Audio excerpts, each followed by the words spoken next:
গাছ এই যে এরকম যদি পাতা বড় পাতাওয়ালা বাগান হয় তাহলে এই বাগানগুলো লাগাইতে হয় জিগজ্যাগ করে। এই যে দেখেন একটার পাতার সাথে আরেকটা পাতা লেগে গেছে, তার মানে কি ঝগড়া করতেছে। গাছে যখন ঝগড়া করে তখন উৎপাদন কমে যায়। কিন্তু যখন আপনি জিগজ্যাগ করে লাগাইতেন তখন একটা গাছের সাথে আরেকটা গাছ লাগতে গেলে সময় লাগতো। কিন্তু আমরা কি করি, স্কোয়ার করে লাগাই, কিন্তু এটা ভুল। আপনার লাগাইতে হবে জিগজ্যাগ করে, দুইটার মাঝখানে একটা, ফার্স্টটার মাঝখানে দুইটা। এইভাবে যখন এককেল দিয়ে এরকম গ্যাপ দিয়ে লাগাবেন তখন আপনার উৎপাদন বেশি হবে।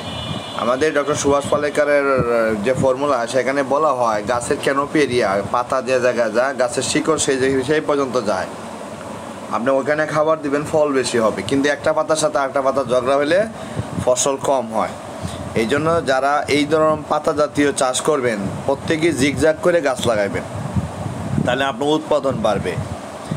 আর কলা গাছ কী করে, সারাদিন সূর্যের আলো থেকে এনার্জি সংগ্রহ করে রান্না করে অণুজীবকে দেয়। অণুজীব আবার কী করে, তার কিছু ভিটামিন কলা গাছকে দেয়। এইভাবে আদান প্রদানের মাধ্যমে কলা গাছ হয়। এখন কলা গাছের চাষে আপনারা অবশ্যই গাছের পাতা কাটবেন না, গাছকে ল্যাংটা রাখবেন না। গাছের কী করবেন, শুকনো পাতাগুলা দিয়ে গাছকে ঢেকে দিবেন। সবারই শীত করে, সবারই কষ্ট হয় এই বিষয়। আর এই যে নারিকেল গাছ একটার সাথে আরেকটা লেগে গেছে, এইভাবে সোজাসুজি লাগাবেন না, দুইটার মাঝখানে একটা, তিনটার মাঝখানে দুইটা, এইভাবে জিগজ্যাগ।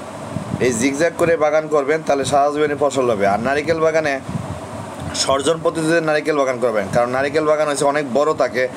মাঝখানে ফাঁকা জায়গা যদি আপনি খন্তা করেন, খন্তা, এই খন্তার মধ্যে পানি জমে থাকবে, এই পানি বাষ্প হয়ে উপরে উঠবে, গাছে এর পাতা এই বাষ্প খায়। বা গাছে তো দাঁত নাই, জিহ্বা নাই, তাহলে গাছ কেমনে খায়? দেখবেন পাতার মাঝে অসংখ্য ছিদ্র আছে, সে বাষ্প হইলে খাইতে পারে। এই জন্য দেখবেন পুকুর পাড়ে গাছ হইলে লাভ বেশি। তা আপনারা এই জিনিসগুলো সিরিয়াসলি খেয়াল রাখবেন, লাগানোর সময় জিগজ্যাগ করে লাগাবেন। ভালো থাকবেন দর্শক।